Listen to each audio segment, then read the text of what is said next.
The morning Eliza Holt arrived in Dunmore Creek, the station master didn't even look up from his ledger. She stood on the platform with one trunk, a carpet bag, and a letter she'd read so many times the fold lines had gone soft as cloth. The letter said a man named Wade Callum needed a housekeeper. It said the position included room, board, and a small wage paid monthly. It did not say anything about the two children watching her from behind a fence post, or the way the man standing beside them looked like he'd rather be anywhere on earth than where he was.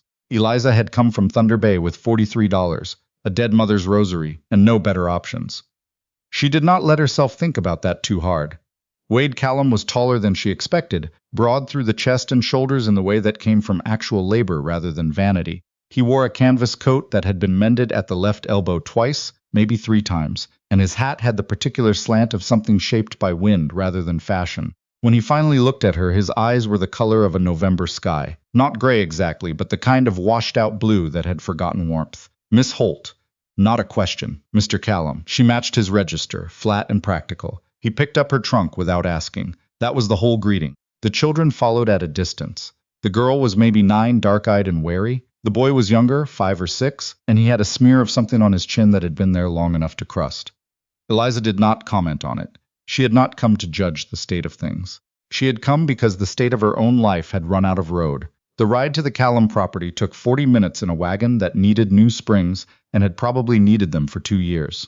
Nobody spoke. The girl, Hazel, Eliza would learn later, watched her from the far corner of the seat with the focused attention of a person deciding whether to trust a horse. The boy, whose name was Pip, fell asleep against Hazel's arm before they'd cleared town. The ranch, when they reached it, was the kind of place that had once been something and was working hard to stay that way. The house was solid, built from good timber, but the barn roof showed a soft spot near the east end, and 2 of the fence posts along the lane were listing badly. A trough sat empty near the well. The garden beside the kitchen door had been started but not finished, probably 2 seasons running. Eliza took all of this in without comment. She had grown up on a bush property north of Lake Superior. She knew what it looked like when a single pair of hands was doing the work of 3. Wade carried her trunk inside and set it at the foot of the stairs. "Room's up on the left," he said. "Supper's at 6. Children eat first." "I'll cook," Eliza said. He looked at her like she'd offered something suspicious. "I didn't hire you to cook. You hired me to keep house." "Cooking is part of that." She set her carpet bag down and looked at him steadily. "Unless you'd rather keep doing it yourself and eating whatever that is you've been eating." Hazel made a small sound that might have been a laugh, quickly suppressed. Wade's jaw moved once, the particular motion of a man swallowing something he'd meant to say.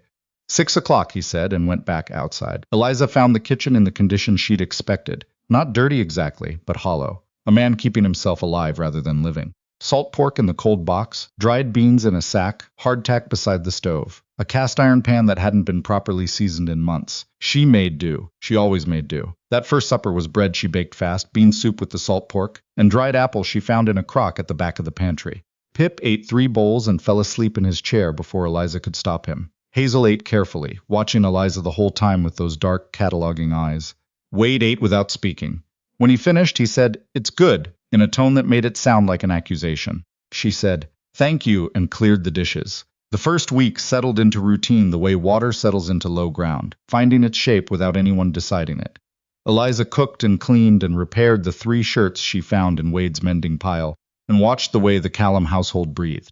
Pip was easy. He was a child still small enough to accept affection from whoever offered it, and by the 3rd day he was following Eliza around the kitchen with the devoted attention of a barn cat who decided she was responsible for supper. Hazel was harder.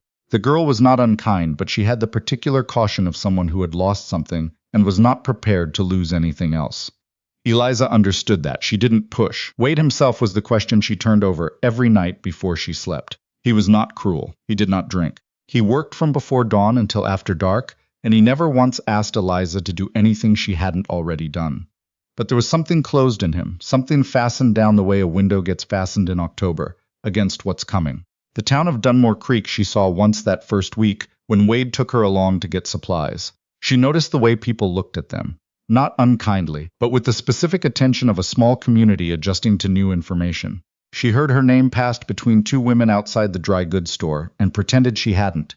What she didn't know, not yet, was what they were saying. She found out on the 10th day. A man named Doyle Fisk arrived at the property just after noon when Wade was in the far field. He rode in slow, with a second horse on a lead line, and he smiled the way men smile when they know something you don't. Miss Holt, he said, touching his hat. Fisk Timber. We have an interest in the eastern acreage of this property. Eliza stood in the kitchen doorway. Mr. Callum isn't here. I know that. He was still smiling. I came to speak with you. She waited. The Callum land sits over a seam of old-growth pine that our company has been trying to access for 3 years. The eastern quarter is the only viable route, Mr. Callum has been, he paused, choosing his word, unwilling to discuss terms, but the property carries debt, significant debt as it happens, the kind that gets called in. Eliza's hand stayed still at her sides. What does this have to do with me?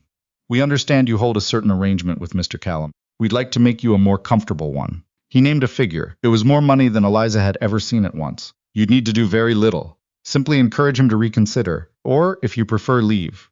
Either way creates an opening for us. She looked at him for a long moment. The smile hadn't moved. Get off this property, she said. His smile thinned. Miss Holt, you do well to understand your situation. You're a hired woman with no claim here and no community behind you. What happens to this land happens with or without your cooperation. Get off this property, she said again. Same tone, same words. Now. He left. But the way he left, unhurried, certain, was worse than if he'd argued. It was the manner of a man who had already done his arithmetic and liked where it came out. That evening she told Wade about the visit. She watched his face change, which told her more than anything he said after. He's been circling for years, Wade said finally. He was standing at the kitchen window, looking out at the darkening yard. They took 2 properties north of us last spring. Called in the debts all at once. 3 loans, same week. Families couldn't cover it. Is your debt the same kind? The silence before he answered was its own answer. How much? He told her. It was more than the wage she'd been offered, more than most people in Dunmore Creek would see in 5 years. Eliza sat with it a moment. The way you sit with something that's heavier than it looked. Why didn't you tell me this before I came? Wade turned from the window. His face in the lamplight looked older than it had that morning. Or maybe she was just seeing it more clearly. Because I needed someone to keep this house running while I figured out how to fix it. And nobody was coming out here knowing the full story. It wasn't an apology, but it was honest. Eliza found herself thinking, later, that it was the honesty that made it worse. A lie would have been something to be angry at. An honest man in an impossible situation just made her tired. She stayed. She wasn't sure she could explain why, not in a way that would make sense to anyone outside her own head. Some of it was practical. She had nowhere to go, and $43 wouldn't carry her far. But some of it was the way Pip had started, leaving small things outside her door in the mornings, a smooth stone, a jay feather, a piece of broken crockery that he seemed to find beautiful. And some of it was Hazel, who had finally, on the 9th day, sat down next to Eliza at the kitchen table, and wordlessly done her reading lesson there rather than in her room. Small things. But Eliza had learned to read a place by its small things. Wade, for his part, noticed that she'd stayed without being asked. He didn't say anything about it directly. Instead, the next morning he repaired the fence posts along the lane. All of them in a single day. She watched him from the kitchen window and understood it for what it was. The following weeks were harder. Fisk sent representatives twice more, each time with slightly less politeness and slightly clearer language. The 3rd visit, they didn't come to the house at all.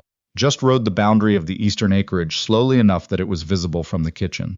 A reminder, we are still here. We are patient. Eliza started teaching Hazel in earnest, not just reading but figures and writing, and some geography she found in the one good book on the shelf. The girl was ferociously bright. Once, she stopped protecting herself from it. Pip sat in on the lessons and absorbed more than Eliza expected, especially the numbers. She told him so and watched something open in his face that she didn't have a name for yet. Wade started talking to her in the evenings, not much. He was not a man built for conversation, but enough. He told her about the pine stands on the eastern acreage, old growth, some of the trees thicker around than a man was tall. He told her his wife had planted the kitchen garden, which is why he'd started it every spring and never been able to finish it. He told her Pip had his wife's ears. Eliza told him about Thunder Bay, about her mother's last winter, about the property they'd lost because there was nobody left to work it. She told him about the $43. She didn't tell him it had been $48 when she left home, and that 5 of it had gone to a bad decision in Sault Ste. Marie that she preferred not to revisit. Why did you come here specifically? He asked one evening. He didn't look at her when he asked it, kept his eyes on the lamp he was trimming. There were other positions. There were positions closer to town, she said. This one was farther out. I didn't want to be somewhere I'd have to explain myself. He looked up then. She met his eyes and didn't look away. He went back to the lamp. That's practical, he said. I generally am. A quiet settled between them, the comfortable kind, which surprised her more than the conversation had. In November, the debt was called. Not all of it, but enough. Two of the loans simultaneously, from two different lenders who turned out to share the same backing company. The same company Eliza established by reading the paperwork very carefully, that had a business relationship with Fisk Timber. She found this out by asking questions she'd had no reason to ask before, and a great deal of reason to ask now, of the dry goods owner's wife, who talked freely to people she'd decided weren't a threat. She laid it all out for Wade on the kitchen table one evening, the paperwork, the connections, the pattern. He sat across from her and looked at it in silence for a long time. I knew it was related, he said finally. I just couldn't prove it. You can't prove it yet, Eliza said. But you can prove the loans are structured improperly. The terms on this one, she pointed, were altered after signing. Look at the ink. That's a different pen. Wade looked. His jaw tightened in that way she'd learned to read. If we can document this, she said, we can challenge the call. Buy time. Time until what? Until we figure out something better. She looked at him steadily. I'm not suggesting we've won. I'm suggesting we haven't lost yet. He was quiet for a moment. You're doing this like it's your problem. It is my problem, Eliza said. I live here. The words sat between them, and she watched him process them. She hadn't meant them to land the way they apparently did. She'd only been stating a fact. But Wade's face did something she'd never seen it do before. It loosened, just slightly, the way a fist loosens when the thing you were bracing against doesn't come. Eliza, he said. It was the first time he'd used her given name. She felt it like a change in weather. She went to the territorial land office the next day, alone with the paperwork and her steadiest handwriting, and the particular expression she'd learned was useful. Not aggressive, not pleading, just calm and precise and utterly certain of its own legitimacy. The clerk was a young man who was clearly not accustomed to women arriving with documents and questions, and Eliza answered his discomfort by ignoring it entirely. The altered loan document was real. The clerk confirmed it, reluctantly, and then confirmed it again when she asked him to look a second time. She was back at the ranch by supper. Fisk must have heard about the land office visit, because his representative arrived the following morning earlier than usual, and without the pretense of pleasantry this time. Mr. Callum, the man said from horseback, not bothering to dismount. This has gone on long enough. We'll settle the debt in full and add a fair price for the eastern quarter. You can walk away clear. Wade stood on the porch. Eliza had stayed inside, but she could hear through the door she'd left slightly open. No, Wade said. The loans are called. You can't cover them. I'm disputing the loan terms. One document's been altered. The other carries a signature that doesn't match the original. A pause. Eliza heard the quality of it. You have 30 days before we proceed legally. Then I'll see you in 30 days, Wade said. Get off my land. He came inside and closed the door behind him. He stood in the kitchen for a moment, and then he looked at Eliza, who was standing at the counter, making absolutely no pretense of not having listened. 30 days, he said. I know, she said. I heard. He sat down at the table, which was unusual. He didn't usually sit in the middle of the day. What do I do with 30 days? You get a proper solicitor to review the documents. You write to the territorial registry about the altered deed. You contact the two families north of here that Fisk took land from last spring, because if their loans were called the same way, you have a pattern. She paused. And you let the community know what's happening, because Fisk Timber is not done after you. They'll go after the next property and the next one. People who know that tend to help. Wade looked at her for a long moment. Where did you learn to think like this? My mother, she said simply. She fought the mill company for 7 years over a water easement. She lost, but she knew every step of what they were doing before they did it. She lost, he said. She lost the easement, Eliza said. She didn't lose herself. That mattered to her. It matters to me, too. He held her gaze for a moment, then looked down at the table. She thought he was going to say something.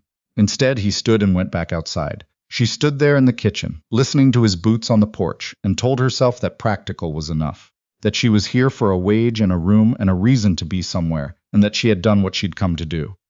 She told herself that with considerable effort for the next 3 days.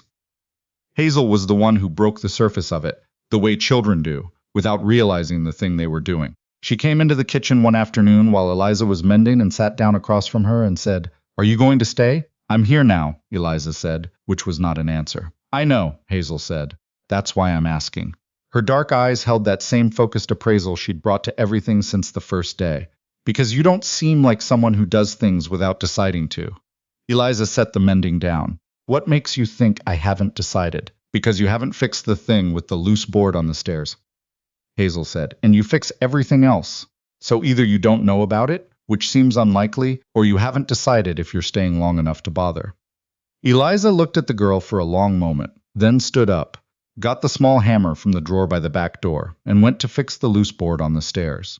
She heard Hazel sit back in her chair, apparently satisfied. The month that followed was the hardest kind of hard, the sustained kind, without dramatic moments to punctuate it, just day after day of work that might amount to nothing.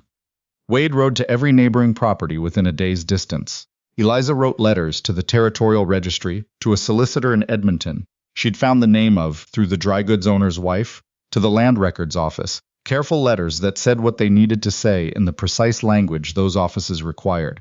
She had not known she was capable of such letters before she wrote them. She wrote them anyway. 3 of the neighboring families agreed to share information about their loan terms. One of them, the Beaumont family, had documents showing their loan had been called 24 hours after they refused a first offer from Fisk Timber. The timing was not subtle. It was, however, now documented. Pip started calling her Eliza instead of Miss Holt somewhere around week 3, and neither of them mentioned it. The solicitor from Edmonton arrived 2 days before Fisk's deadline. He was a small man named Graves, with the focused energy of someone who had been angry about something for a long time and had learned to make his anger useful. He read the documents in less than an hour and then looked up at Eliza and Wade over his spectacles with an expression that was not quite a smile but was moving in that direction. 3 separate irregularities, he said. The altered loan term, the inconsistent signature, and a foreclosure notice that was issued before the legal notice period expired.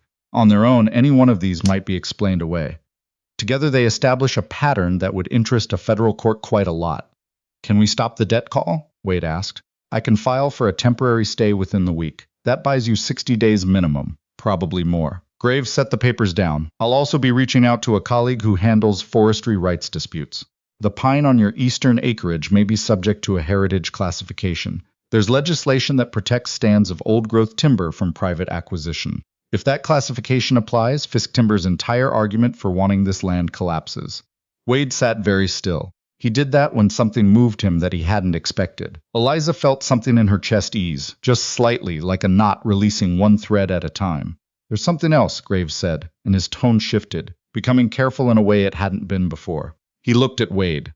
I should tell you that Fisk's company has been in contact with your bank. The conversation I'm told took place last week involved certain characterizations of your household situation. Specifically, a suggestion that the presence of a housekeeper with no formal ties to the property creates a vulnerability in your standing as sole owner. He paused. I'm telling you this not to alarm you, but because you should know it's an angle they're considering. The kitchen went quiet. Wade looked at Eliza. She looked back at him. She was quite certain they were thinking the same thing, and equally certain neither of them was going to be the first to say it out loud in front of the solicitor. I see, Wade said finally, and his voice was entirely neutral, which she had learned was the sound he made when he was thinking very hard about something. Graves left the following morning with the documents. The stay was filed within 4 days. On the 5th day, Wade found Eliza in the kitchen after supper, sitting at the table with Hazel's reading lesson spread out in front of her, even though Hazel had already gone to bed. She wasn't reading it. She was just sitting with it, the way you sit with something you're not quite ready to put away. He sat down across from her. Fisk's trying to use you as a lever, he said. I know. They'll argue that your presence here is irregular, that a woman with no formal connection to the property, no legal standing, represents an instability in my ownership claim. I know that too. He was quiet for a moment. You've thought about this. I've thought about almost everything, Eliza said. It's a habit I have. He turned the salt cellar on the table around twice, which was how she'd learned. He moved his hands when he was working out how to say something. I'm going to say this plainly because I don't know how to say it any other way. All right? I know you didn't come here for this. You came for a wage and a room and a situation that wasn't where you'd been. He looked up. And I know what I'm about to ask is more than that. More than the arrangement was. Eliza held very still. But I'd like you to stay, he said. Not as the housekeeper, as he paused. I mean to say, if you're willing, if it seems reasonable to you. As my wife. She looked at him for a long moment. He held her gaze in the uncomfortable manner of a man who had said a frightening thing and was committed to not retreating from it. That's practical, she said, which was not a yes and was not a no. It's not only practical, he said, which surprised her. She picked up the salt cellar, turned it around once, set it down. Hazel and Pip, she said, yes, this land, yes, and Fisk Timber and the debt and the 30. The 60 days the solicitor bought us, yes. He didn't look away. All of it. I know what I'm asking. Eliza set the salt cellar down. Outside the kitchen window, the November dark was complete, the kind of dark that happened this far north when the stars were behind cloud, and the only light was the lamp on the table between them. She thought about Thunder Bay and the $43 and the board on the stairs she'd fixed because Hazel had been watching. She thought about the way he'd said her name that first time, the way it had felt like weather. "Ask me again in the morning," she said, "if you still mean it in the daylight." He nodded once and stood and went to bed. In the morning, he came into the kitchen before she'd finished the porridge and said, "I still mean it." She said, "All right then." They were married by the Justice of the Peace in Dunmore Creek on a Thursday, with Hazel and Pip as witnesses, which Hazel took extremely seriously, and Pip managed without fidgeting for a full 4 minutes before spotting a dog outside the window. The town noticed. Towns always notice. But the noticing Eliza heard was mostly the kind that came with quiet approval. This was a man people respected and a situation people understood, and a woman who had fixed 3 years' worth of deferred maintenance and started teaching the children without being asked, was not the sort of woman Dunmore Creek was inclined to question. Fisk Timber filed a legal challenge 6 days later. Their solicitor appeared in the local magistrate's office with a brief that argued, among other things, that the marriage was a strategic arrangement designed to manufacture legal standing and should be disregarded in any property determination. Eliza appeared at the same magistrate's office 2 days after that, with Graves and with 3 families from surrounding properties and with the dry goods owner's wife, who had decided she had something to say and said it with the focused energy of a woman who had been biting her tongue for 2 years. She also brought the Beaumont documents and the letters from the land registry and a sworn statement from the clerk at the Territorial Land Office about the altered loan agreement. The magistrate reviewed everything with the careful attention of a man who understood that what he did next would be remembered for a while in this particular part of the country. He denied Fisk Timber's challenge. The stay on the debt extended to 6 months. The federal forestry investigation, when it opened, found that the eastern acreage did contain a qualifying old-growth stand. The acquisition attempt was halted pending review. It was reviewed and then reviewed again, and the second review included testimony from the families north of Dunmore Creek, whose properties had been taken, whose loan documents, once someone with Graves's knowledge looked at them, showed the same alterations as Wade's. It was not a fast process. Justice on the frontier rarely was, but it was a real process, and that was more than they'd had 3 months ago. The debt itself took 2 more years to clear. It cleared because the ranch ran better with 2 people running it, because Eliza knew how to stretch a supply run farther than Wade had managed alone, and because she turned the kitchen garden into something that actually produced enough to sell a portion of in town each summer. She was not sentimental about it. It was just work that needed doing. But she noticed that second summer that she no longer found it difficult to finish planting it. Hazel went to school in town and came home with grades her teacher described as exceptional, and then as exceptional 2 years running, and eventually simply as inevitable. She decided she wanted to study law, which made Wade go quiet in the way that meant he was moved by something he didn't have words for. Eliza told her she should. She meant it. Pip learned to do sums in his head faster than anyone Eliza had ever seen, which she told him often because it was true, and because she had learned from her own childhood that children who are told true things about themselves have an easier time becoming who they actually are. One evening, late in the second winter, Wade came in from the barn and stood in the kitchen doorway and watched Eliza reading by the lamp for a moment before she looked up. "You fixed the porch step," she said. "I did." She looked back at her book. "I'd been waiting for that. I know." He came in and sat across from her, where he'd been sitting every evening for more than a year. "Eliza, I want to say something." She put the book down. He was looking at her with the careful attention he'd been giving her since. She understood now, very near the beginning. "I know why I asked you to marry me," he said. "The first reason. The practical one. Yes, I want you to know that's not why I'm glad you said yes." She looked at him across the lamp. Outside, the January wind was working at the eaves, and somewhere in the barn, one of the horses shifted. The house held them in its particular winter quiet, the kind of quiet that is full rather than empty. "I know," she said. His face didn't change much. It rarely did. But there was something in it, something she'd been watching come gradually clear, for 2 years the way a road appears out of fog. That was visible now without her having to look for it. He reached across the table and put his hand over hers, and she let him, and they sat like that for a while in the lamplight, while the wind moved over the roof of a house that had become, without either of them precisely deciding it, a home. The Callum Ranch stood for a long time after that. The pine on the eastern acreage was never logged. It was eventually designated protected, which Wade took a quiet satisfaction in that he expressed mostly by walking that part of the property every spring without saying much about why. The community that had gathered around them during the Fisk fight didn't scatter afterward. It knit tighter, the way communities do when they've been through something together, and discovered they were stronger for it. And Eliza Callum, who had arrived at a train platform in Dunmore Creek with one trunk and a letter, and no better options, who had stayed when she could have left and fought when it would have been easier to retreat, who had fixed the porch step and the kitchen garden and the children's lessons, and eventually, carefully, the man himself. Eliza rang the ranch bell every morning to call the day in, and meant it, and knew what it meant to mean it. That was enough. It turned out that was more than enough.